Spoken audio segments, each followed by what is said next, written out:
ഗൃഹിണിയായ ഭാര്യയെ ഉപേക്ഷിക്കാൻ പറ്റുമോ?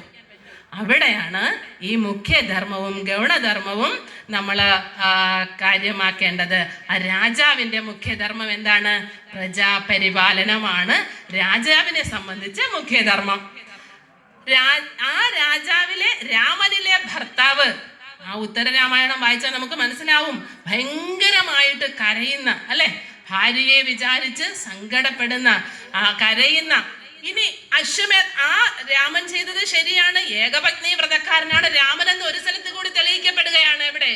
അശ്വമേധയാഗം നടത്തുമ്പോ രാമന് വേണമെങ്കിൽ രാമൻ വിളിച്ചാലേ ആരാണ് വരാത്തതല്ലേ? പക്ഷെ അവിടെ പോലും രാമൻ പറയുന്നുണ്ട്, വസിഷ്ഠ മഹർഷി പറയും, അശ്വമേധയാഗം നടത്തണമെങ്കിൽ ആര് വേണം? ഭാര്യാസമേതനായി മാത്രമേ അശ്വമേധയാഗം നടത്താൻ പറ്റൂ എന്ന് സൂചിപ്പിക്കുമ്പോൾ രാമൻ പറയുന്നുണ്ട്, കാഞ്ചന സീതയെ ഉണ്ടാക്കി വെച്ചിട്ടാണ് ആ അശ്വമേധയാഗം പോലും നടത്തുന്നത്. അപ്പോ രാജാവ് എന്ന് പറയുമ്പോൾ പ്രജകളുടെ താല്പര്യം, ഏറ്റവും നല്ല ഭരണാധികാരിയാകുകയാണ് ഒരു രാജാവിന് വേണ്ട ഗുണം.